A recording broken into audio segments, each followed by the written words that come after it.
오늘은 본문 말씀을 중심으로 온전함은 무엇을 의미합니까? 라는 제목으로 같이 은혜를 나누겠습니다.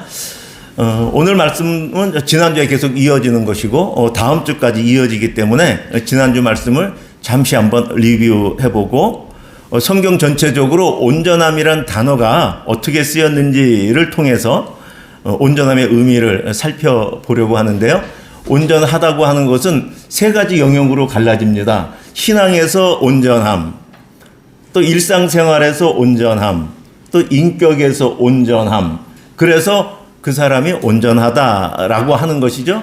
신앙은 아주 괜찮은데 일상생활이 엉망인 사람이 있죠. 제가 과거에 그랬어요. 제가 저번 주에 말씀드렸지만 또 다 좋은데 인격이 또 특별한 사람들이 있잖아요.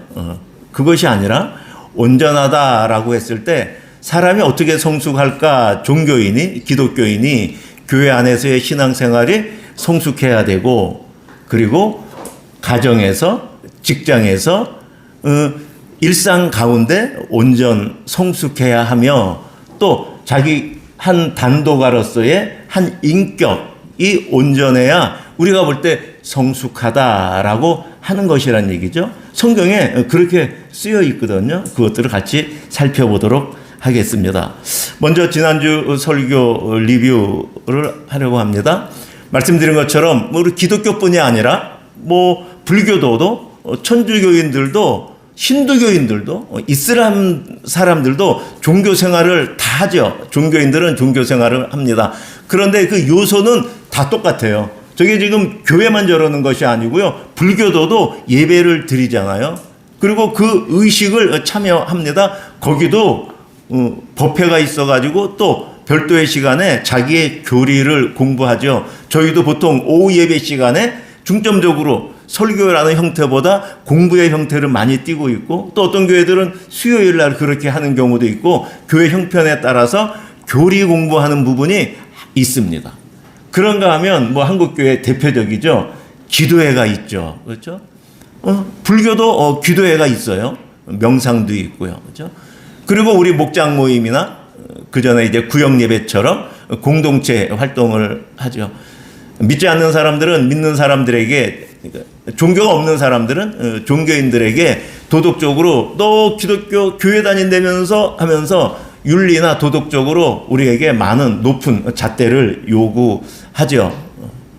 그런가 하면 이런 신앙생활을 하고 있는데 그 사람이 일상의 삶에서 어떠한 삶을 살고 있나 이제 볼 필요가 있죠. 그렇죠?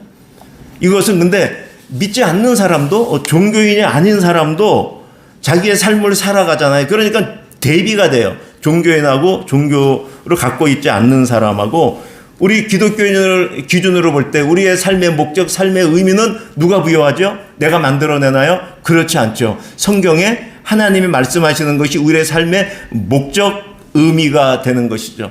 그런데 비종교인은 어떤 것이 삶의 목적일까요? 자기의 경험이죠. 경험을 통해서 자기가 만들어낸 가치를 자기는 목적으로 살아갑니다. 그것이 종교인하고 비종교인의 어마어마한 차이를 일으키고 있죠. 고난을 당해도 그래요. 안 믿는 사람들, 종교가 없는 사람들은 어려운 일을 당하면 그건 해결해야지. 해결해야 될 문제예요. 그리고 그거를 해결함을 통해서 자기가 레벨업, 개발이 된다고 되죠. 그러나 우리는 어려운 고난을 당할 때에 이것이 나의 잘못이라고도 또 인식을 하면서 하나님이 나에게 주신 고난이니 이 고난을 잘 인내하고 견뎌야 되겠다. 이 고난 끝에 하나님이 좋은 것을 주시기로 예비되어 있지라는 마음으로 우리는 어려운 고난을 지나갑니다. 공동체 의존은 더 대표적이죠. 교회 공동체를 떠나서 우리가 무엇을 할 수 있겠어요? 교회는 다 소그룹, 주일학교, 목장 그렇게 공동체 생활을 하죠. 근데 비종교인들은 공동체가 없어요. 사실은 직장 외에 있다 그러면 요즘에는 활발하게 하죠. 동호회. 그렇죠? 등산 얼마나 자주 갑니까? 주일날 이렇게 토요일날 이렇게 보면 관광버스들이 어마어마하잖아요. 그게 다 아무도 모르는 사람들인데 어느 장소로 모여요. 그러면 또 회비 얼마 내고 그럼 각자 타고 그럼 같이 그냥 가는 거예요. 그런 동호회 또 뭐 자전거를 탄다든지 뭐 낚시를 한다든지 뭐 자기가 뭐 운동 좋아하는 사람은 운동 그걸 통해서 그 뒷시간까지 연결되는 그런 공동체를 가지고 있죠. 그러니까 교회가 갖고 있는 공동체하고는 완전히 다른 성격의 공동체를 가지고 있어요. 그런가 하면 윤리의 근거도 우리는 하나님의 말씀이 윤리의 근거죠. 그러나 종교를 갖고 있지 않는 사람들은 그냥 헌법 안에 있는 사회의 규범 안에서 자기의 가치 판단이 윤리의 기준입니다. 만약에 동성애가 법적으로 허용된다 그러면 비종교인들은 동성애 허용되네 그러고 자기 안에서 판단을 해요. 그 다음에 그 싫은 사람은 그냥 법이 바뀌었어도 나는 근데 별로야 그러고 윤리적으로 판단하지만 많은 사람은 사회 법이 오케이네 그럼 뭐 오케이지. 사실 제가 팬직의 본부장으로 있으면서 벌써 한 10년 됐죠. 정말 물어봤어요. 그때도 한참 그 이슈가 됐거든요. 전 너무 충격적이었어요. 당연하다는 거예요. 괜찮다는 거예요. 정말 10년 전에 정말 깜짝 놀랐는데 근데 그렇게 대화하고 같이 있어 보면 그 사람이 전혀 그런 사람이 아닌데도 그런데도 아니 사회가 다 인정하면 뭐 괜찮은 거죠 라고 말하더라고요. 윤리 근거가 완전히 다르죠. 궁극적인 목표도 그렇죠.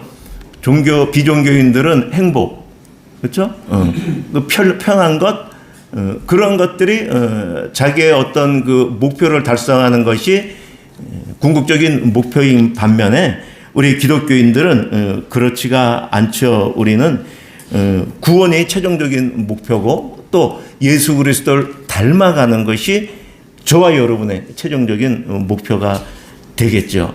이렇게 우리는 지난주에 종교 생활의 요소 또 종교인과 비종교인의 삶의 특징을 살펴본 다음에 제가 이런 질문을 제기했죠.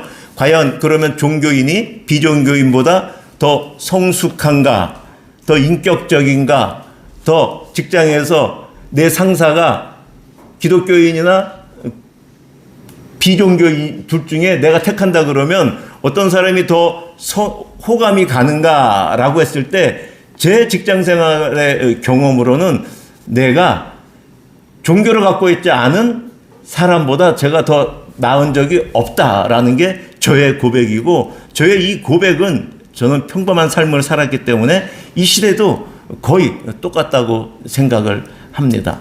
결국은 우리는 종교 생활을 하고 또 삶의 특징을 하나님의 말씀에 따라서 하고 있음에도 불구하고 한다고 함에도 불구하고 객관적으로 남이 볼 때 신앙을 빼고 나면은 종교인이나 기독교인이나 똑같지 않는가라는 게 저의 질문이죠.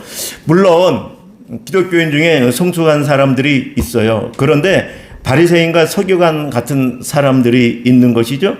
예수님께서는 그들을 위선의 대명사로 꼽았죠. 아까 저기 밖에서 사회에서 또 주위에서 아니 윤리적인 수준을 높게 요구하잖아요. 특히 목사들한테 얼마나 높게 요구하겠어요? 장로들한테 얼마나 높게 요구하겠어요?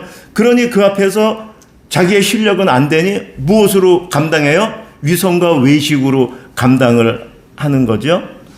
근데 사실은 이게 참 잘못됐다고 할 수가 없어요. 시작하는 그 동기는 너무 아름답죠.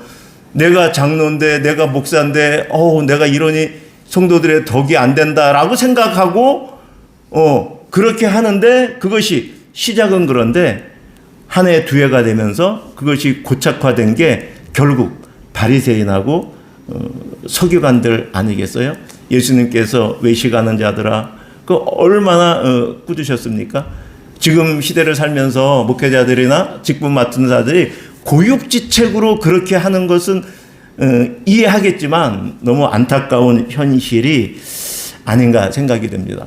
제가 히브리서 12장 2절을 보게 되면서 그 원인이 어디 있을까 생각을 해보면 그 원인을 내 인격의 성숙, 내가 어떻게 사람됨으로 좀 괜찮은 거를 어떻게 하려고 했냐 하면 제 경험입니다. 내 실력으로 하려고 그랬어요. 내 힘으로 하려고 그랬어요. 내 능력으로 하려고 그랬어요.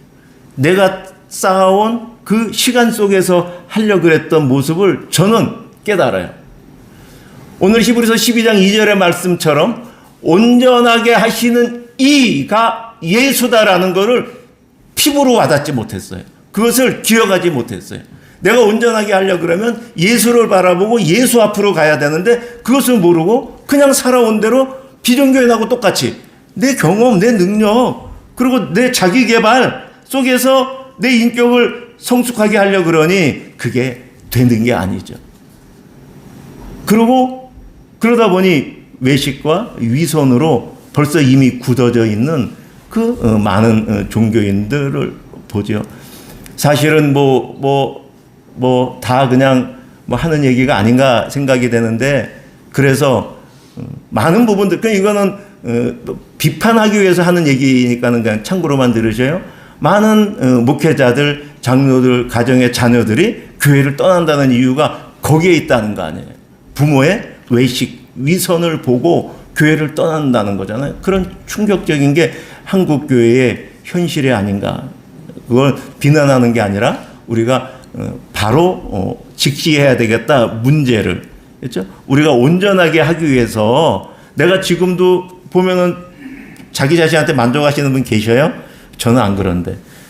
그러면 어떻게 할까 하는데, 세상적인 방법은 많아요, 유튜브는. 나이가 들면 이분 닫고 지갑을 열어라. 그 세상 사람들이 하는 얘기를 교회도 그냥 똑같이 하는 사람들이 많아요. 그게 아니라요. 나이가 들면은 예수를 바라보고 예수를 닮아가야 하고 그래야지 되는 것이지, 세상 사람들은 유튜브가 다 돌아다니고요. 비종교인이나 아닌 사람과 똑같은 그런 도덕적이고 사회 윤리적인 그냥 그 차원에 머무는 그러한 것들을 보게 되는데, 그렇지가 않다. 온전하게 되고 한 인격이 성숙하게 되는 것은 예수를 향해야 된다라는 문제 제기를 했습니다. 자, 그래서 이제 온전함을 보려고 그러는데요. 제가 지난주에 이렇게 말씀드렸죠. 개혁주의 교회의 입장에서 온전함을 바라보는 거하고 알미니안 신앙 정통에서 온전을 바라보는 것, 웨슬리안이 온전을 바라보는 게 다르다. 이게 뭐가 중요한가? 여러분, 눈이라고 했을 때 겨울에 눈 막 상상이 되죠. 근데 필리핀 사람에게, 여기 김하나 집사님 계시나? 필리핀 분에게 눈 하면 뭐가 떠오를까요? 겨울에 눈이 떠오를까요? 거기 눈을 본 적도 없어요. 그러니까 어떤 단어가 각자 다르게 해석되고 다르게 자기한테 들어온다는 거죠. 그러니까 성경의 온전, 완전이라고 우리가 읽을 때 읽고 있는데, 그 읽으면서 자기한테 받아들이는 것이 개혁주의 교회 장로교 중심의 교회 교인이 받아들이는 거하고, 알미니안주의 쪽에 순복음 쪽의 성도들, 거기서 신앙생활 오래 한 사람이 받아들이는 게 다르다는 거예요. 틀렸다는 게 아니에요. 다르다고. 그런가 하면 웨슬리안 쪽에 감리교 쪽의 성도가 받아들이는 게 같은 본문을 읽고 있는데 의미가 다르다는 거예요. 제가 지난주에 그래서 그건 잠깐 짚고 넘어갔지만, 저희는 개혁주의 장로교에 속해 있잖아요. 그러니까 온전, 완전은 뭐라고 봐요? 성숙으로 보는 거예요. 성화로 보는 거예요. 그런데 감리교나 순복음 쪽은 쉽게 말하면 완전해야지. 완전해. 지금 완전 안 하면 안 되는 거예요. 지금 100점이어야 되는 거예요. 근데 개혁주의는 어떤가요? 지금 50점이어도 돼요. 계속 나아가고 있는 거니까. 지금 나아가고 있는 거니까 되는 거예요. 그런 차이가 있는 거예요. 근데 지금 온전, 완전은 성숙이라는 큰 의미다라는 개념하에서, 자, 이제 그럼 온전이 조금 더 세부적으로 이제 어떻게 들어가는가 같이 살펴보도록 하겠습니다. 개혁개정을 기준으로요, 온전, 완전이라는 단어가 한 200번 나와요. 200번. 그러면 구약에 있는 하나님만 우리에게 완전하라고 말씀하시나? 신약도 그렇게 말하나? 궁금하지 않으세요? 아니면 구약에서, 시가서는 완전하란 말 별로 없을 것 같아요. 어디에 있을 것 같아요? 선지서 같지 않아요? 막 꾸짖잖아요. 선지서에서. 선지자들이 똑바로 해. 완전해, 온전해, 그러면 되겠어? 그렇게 말할 것 같죠. 전 이거 이렇게 설교 준비하면서 봤더니 구약에 문학 장르별로 와, 거의 균등하더라고요. 구약에 130번이 쓰였어요.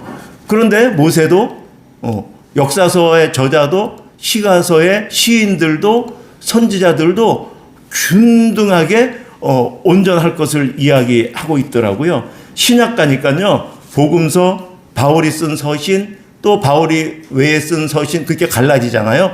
여기에도 균등하게 이렇게 온전하라는 말이 나와요. 그러니까 성도가 온전해야 되는 것은 어떤 선지서의 선지자들이 말하는 거나 구약 때만 말하고 신약은 아무 말을 안 하고 있다거나 그게 아니고 신구약 고루 또 문학 장르 시든 선지서든 역사서든 어디든 균등하게 다 말씀을 하고 있다는 말이에요. 그러니 우리는 내가 성도로서 온전하게 되어야 하겠다는 그것을 여러분 먼저 좀 인식 좀 이렇게 각인되면 좋겠어요. 2026년도는 내가 기독교인으로서 성도로서 좀 온전해야 되겠다. 일단 그 마음을 성경 전체가 요구하는 거구나. 그렇게 좀 인식이 되면 좋겠어요.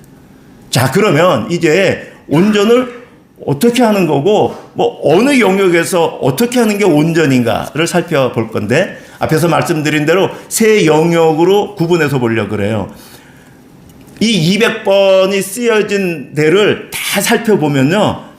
누구에게 온전해야 되는지, 어떻게 온전해야 되는지, 어디에서 온전해야 되는지 이 209절을 다 이렇게 문맥을 살펴보면 다 나와요. 그런데 제가 쭉 살펴보니까 온전을 세 군데에서 두드러지게 말하고 있다는 거예요. 더 잔잔한 것들은 여기서 다 거론하기 힘들잖아요. 그 세 영역이 어디냐면 신앙적인 측면에서 온전하라 라고 말씀하고 있다는 거예요. 그리고 어디요? 일상의 삶에서 온전해야지 라고 말. 그리고 하나님 앞에서 단독아로서 너 개인이 인격적으로 온전해야지 그렇게 말씀하고 있다는 거죠. 그런데 그러면 온전을 내 마음대로 해석하면 안 되고 성경이 말하는 신앙에서 온전함은 뭔지 성경 말씀을 통해서 봐야 되는 거죠. 그렇죠? 내 상식, 내 경험으로 그냥 교회에서 온전 그러니까 내가 생각하고 온전 그러니까 비종교인하고 종교인하고 똑같은 거예요. 내 사회 경험 공부했던 거 상태 가지고 성경 말씀을 생각하는 거예요. 성경이 말하는 걸 찾지 않고. 근데 우리는 성경을 보고 성경에서 지금 뭘 어떻게 말하고 있는지 보고 그것이 신앙에서 온전이다라고 깨달을 필요가 있다는 거죠. 본문이 다소 길죠. 그래도 읽는 게 도움이 되더라고요. 한 절씩 교독하겠습니다. 내 하나님 여호와께서 내게 주시는 땅에 들어가거든 너는 그 민족들의 가증한 행위를 본받지 말 것이니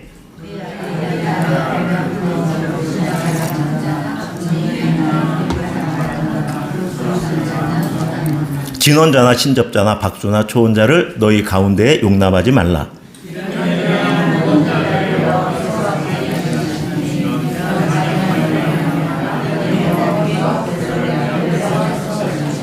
너는 내 하나님 여호와 앞에서 완전하라.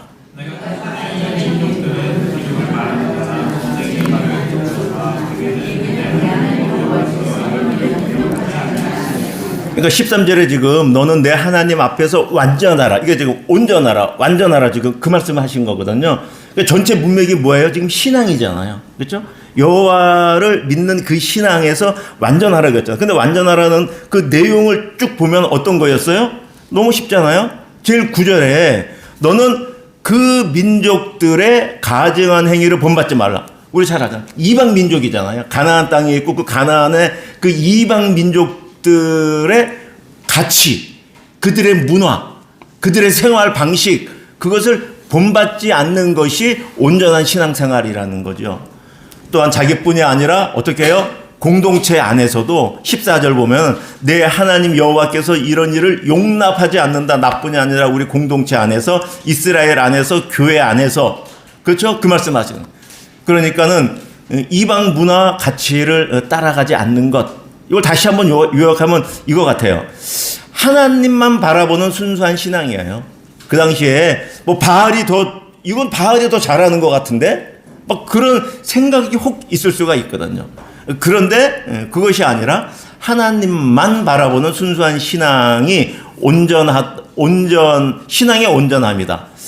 이것도 좀 어렵죠. 그래서 제가 조금 더 쉬운 쪽으로 로마서 말씀을 찾았어요. 같이 읽을까요? 시작.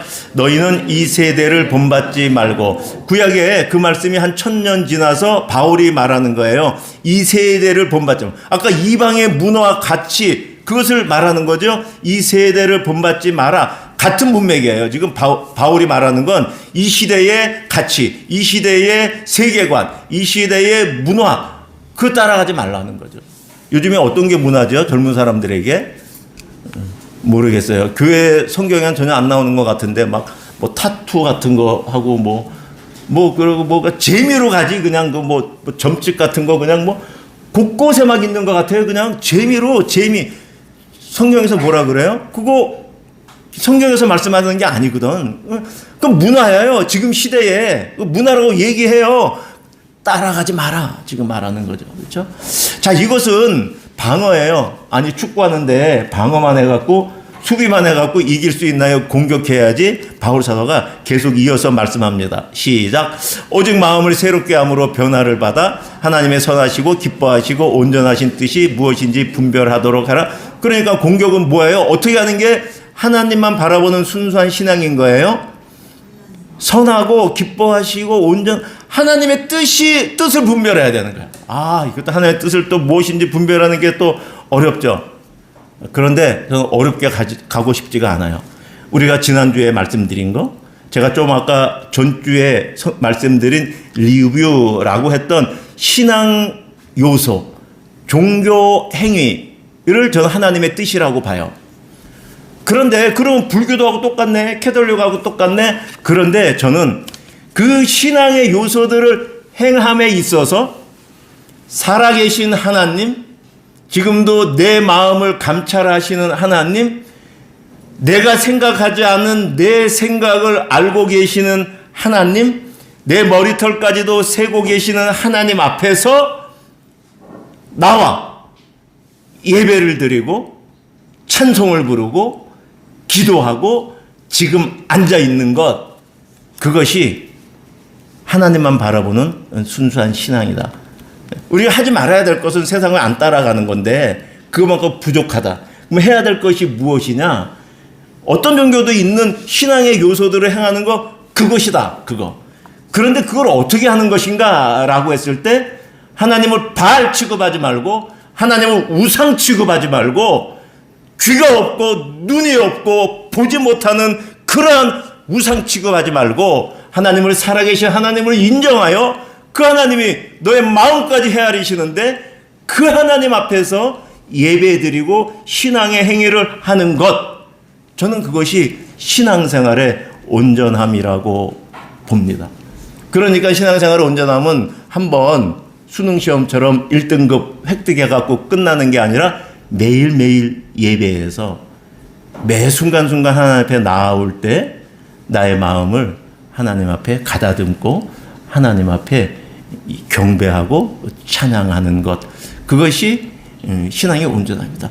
여러분도 가만히 이렇게 생각해 보세요. 정말 주일날 나와서 일상은 서로 잘 모르잖아. 그렇죠? 어떤지 모르니까. 근데 어떤 분이 정말 이렇게 참 본받고 싶으세요. 그냥 정말 살아계신 하나님 앞에서 나와서 지금 기도하고 있고 말씀을 들을 준비하고 있고 그 모습 아닐까요? 그렇죠? 그 성숙한 모습이잖아요. 그것이 신앙에서 성숙이다. 자, 그 다음에 이제 두 번째는 신앙의 성숙으로 부족하죠. 온전함을 성경에서 또 일상생활에서 온전함을 이야기하고 있어요. 대표적으로 욥기 말씀입니다. 우리 1장 1절 같이 읽을까요? 시작. 우습 땅에 욥이라 불리는 사람이 있었는데 그 사람은 온전하고 정직하여 하나님을 경외하며 악에서 떠난 자더라. 이거 누가 쓴 거죠? 욥은 온전하고 정직하다, 하나님을 경외하며 악에서 떠난, 욥기 기자가 쓴 거예요. 그렇죠? 욥기 기자가 어떻게 알고 있었는지. 근데 여러분 잘 보세요.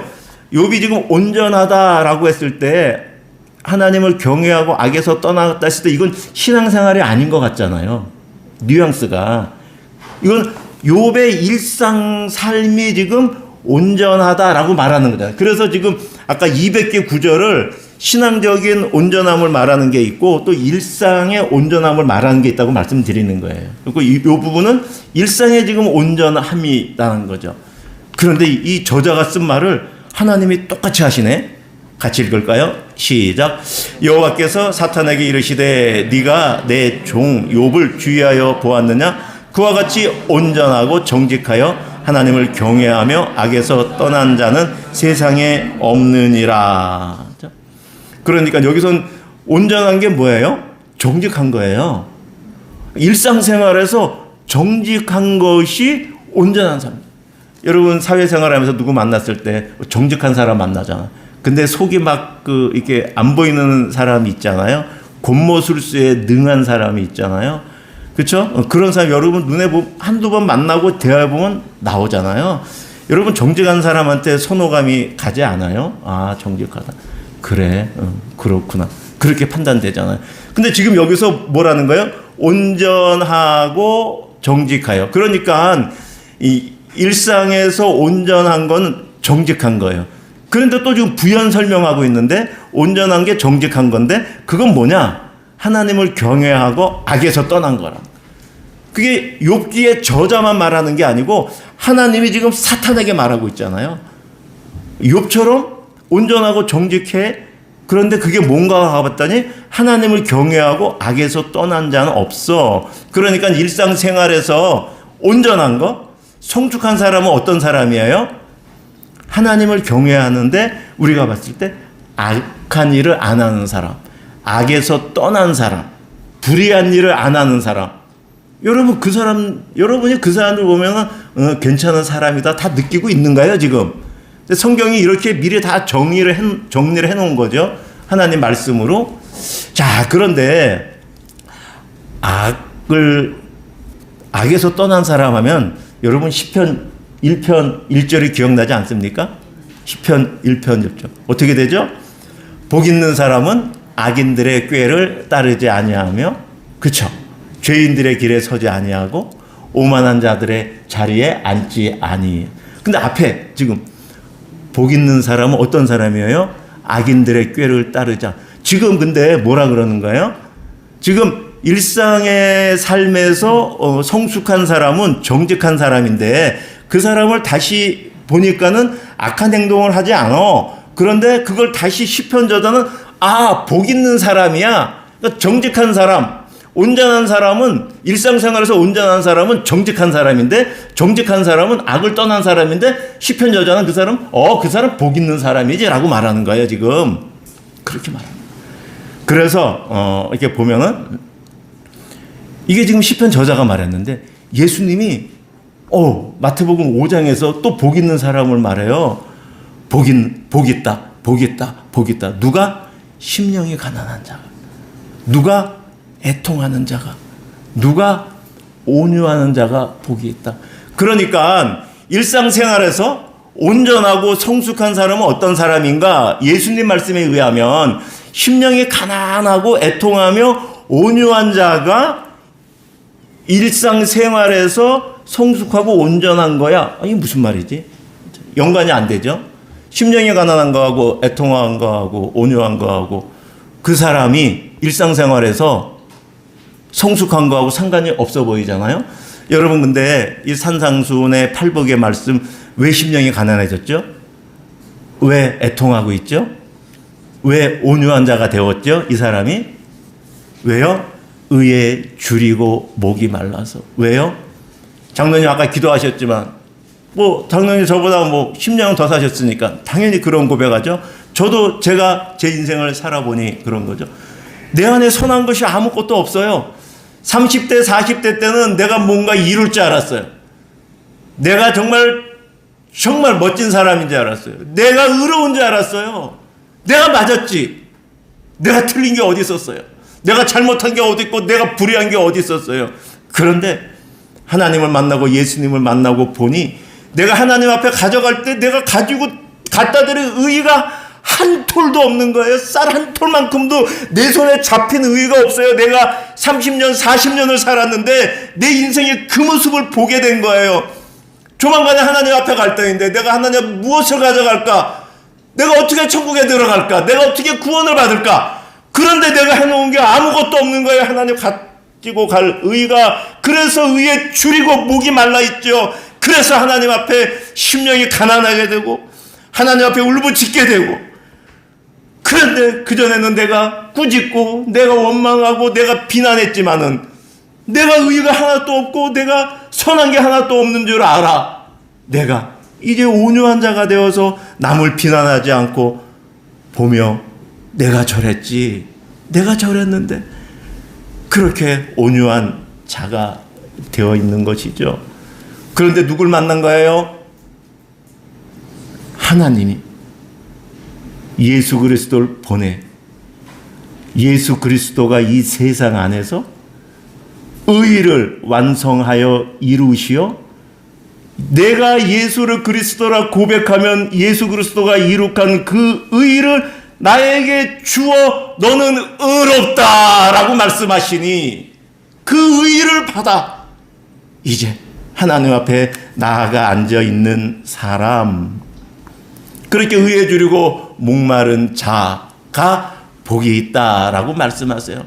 그러니 그가 어떻게 돼요? 이제 사람들을 보고 긍휼히 여기게 되죠. 그리고 이제 오로지 일편단심 하나님만 섬깁니다. 마음이 청결한 거, 깨끗한 거보다 하나님만 향한 그 순수한 마음이라고 보시면 돼요. 그러니 하나님만 따라가며 이제 하나님을 모르는 자들에게 하나님을 전하여 하나님과 믿지 않는 자가 화평하게 하는 그러한 자가 복이 있다. 그런데 그 복음 전하는 게 만만한가요? 이 의를 위하여, 예수 그리스도를 위하여, 하나님의 복음을 위하여 박해를 받는다는 것이죠. 그러한 삶을 사는 사람을 지금 복이 있다라고 말하는 거예요. 다시요. 일상의 삶에서 온전한 사람은 어떠한 사람인가? 정직한 사람인데 그 사람은 악에서 떠난 사람이야. 악에서 떠난 사람은 복 있는 사람인데 복 있는 사람이 어떤가? 내 의가 하나도 없었는데 예수 그리스도를 믿어 의롭다 하심을 받아 사람들을 긍휼하게 보며 사람들에게 복음을 전하며 예수 그리스도의 마음으로 일상의 삶을 사는 사람이 일상에서 온전하고 일상에서 성숙한 사람이다. 어떤 스킬을 하나 배워서 무엇을 하나 매너가 커피를 타줘서 그렇게 해갖고 제가 그렇게 만들려다고 저가 그렇게 하려다 보니까 아무것도 안 되더라. 그것이 아니라 이 예수 그리스도를 만나야지. 그렇죠? 그래야지 성숙한 일상의 삶에서 온전한 삶이 된다는 것이죠. 그런데 우리는 예수 그리스도를 다 팽개쳐 놓고 유튜브나 어디에서 나오는 걸 따라서 그렇게 한번 나이스하게 보이려고 애쓰는 우리의 모습을 보니 성경은 다 제쳐놓고 세상의 모든 것이 다 우리를 점령, 그걸 제가 뭐라 그랬어요? 세속화. 성경에 가르쳐주는 건 이렇게 있는데 세상을 그냥 그대로 따라가는 거예요. 비종교인을 따라가는 거예요. 신앙생활은 다 교회 안에서 하는데 삶의 방식은 세속화된, 지금 이 시대의 가장 교회의 큰 문제가 신앙의 세속화지요. 자, 이것이 일상생활에서 온전한 모습이다. 자, 이제 인격적인 측면이 있는데요. 예수님께서 마태복음 5장 48절에 하신 말씀이죠. 우리 같이 읽겠습니다. 시작. 그러므로 너희도 온전하라. 여러분, 하나님의 하늘에 계신 하나님 누구예요?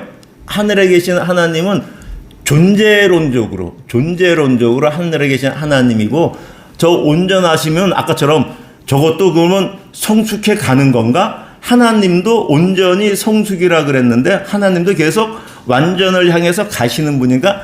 아니에요. 하나님은 존재론적으로 완전하신 분이죠. 근데 지금 이렇게 말씀하시는 거예요. 하나님은 존재론적으로 완전하신 분인데 너희는, 마태복음 5장이 지금 아까 산상수훈 그 배경에서 나오는 거거든요. 너희는 내 제자, 하나님의 제자잖아. 그런데 하나님은 존재론적으로 완전하신 분인데 너희는 이 땅에 사는 하나님의 자녀들이지. 그러니까 너희는 뭐예요? 어려운 말로는 당위론적으로 아버지가 완전하고 온전하니 그 아들은 당연하게 아버지를 닮아가야 된다는 거죠.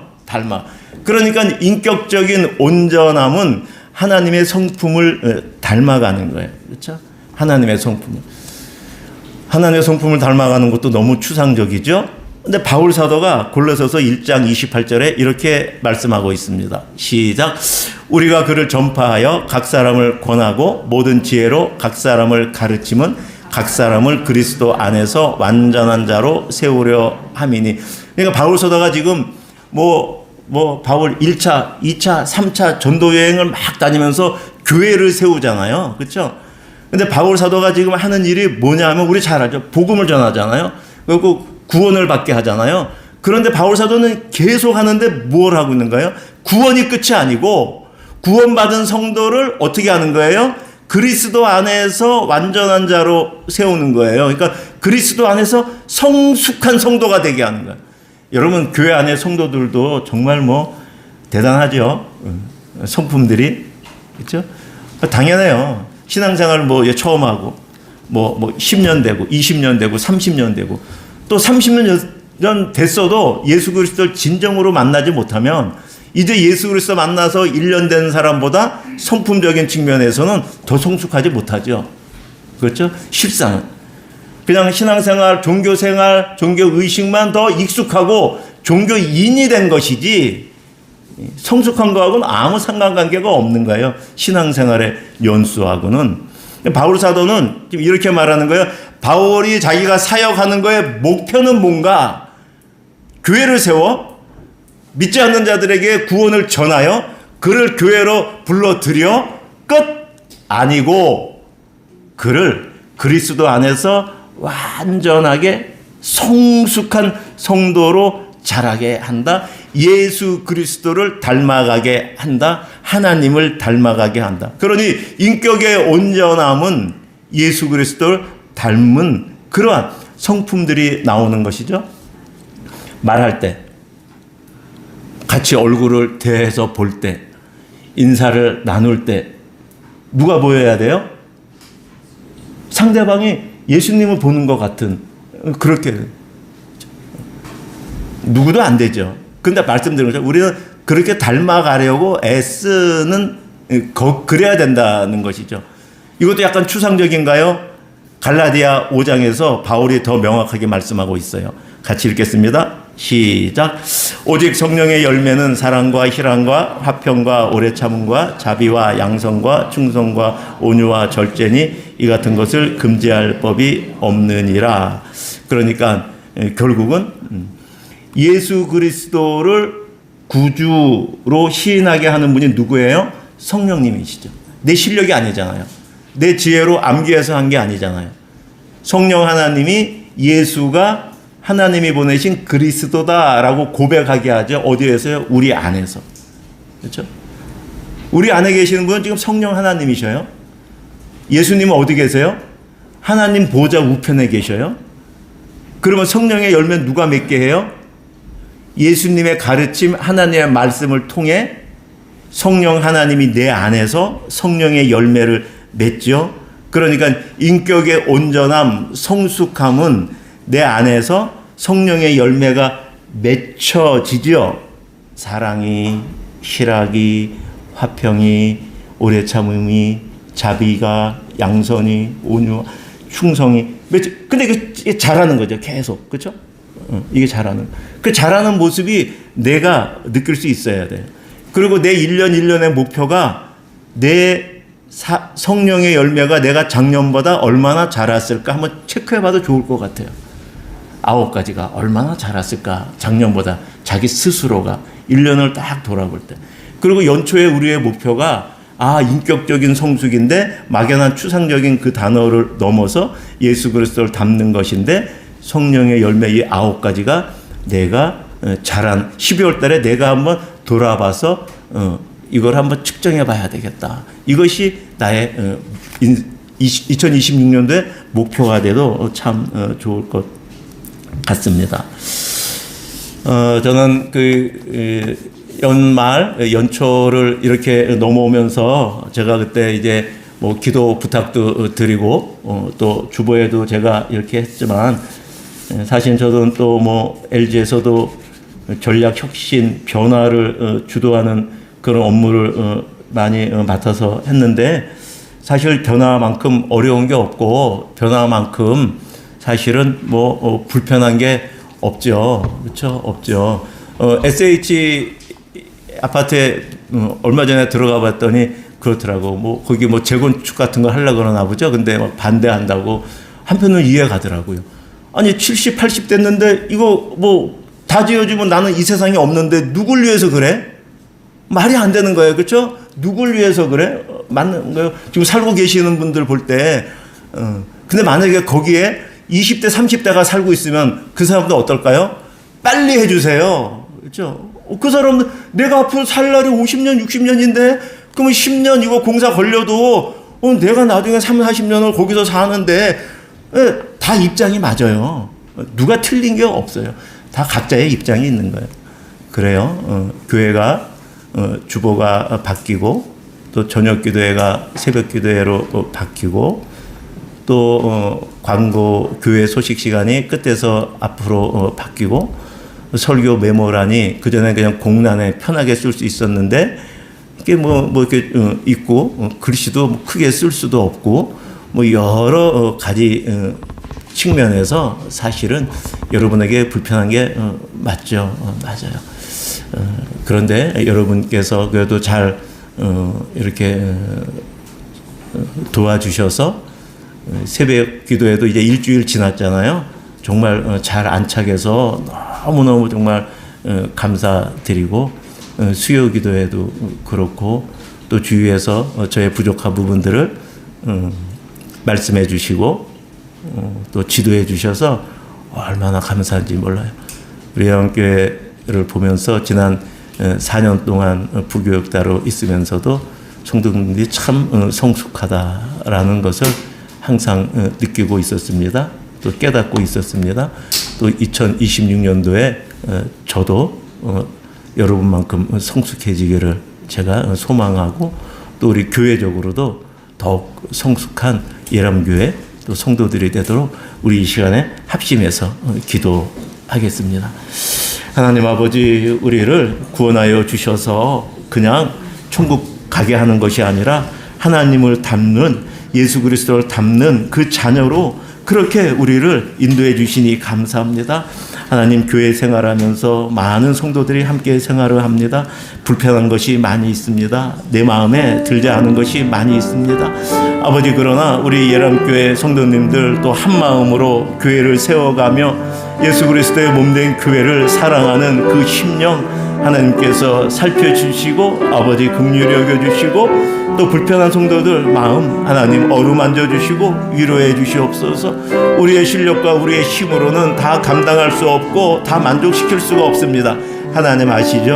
하나님만 그렇게 하실 수가 있사오니 하나님 저희를 긍휼히 여겨주시고 저를 긍휼히 여겨주시옵소서. 2026년도가 새해로 왔습니다. 아버지, 우리 새해에 또 하나님 앞에 더욱더 아름다운 모습으로 오로지 하나님만 경배하며 찬양하며 하나님만 영광 받으시는 그런 교회로 세워나가는데 부족함 없게 인도해 주시옵소서.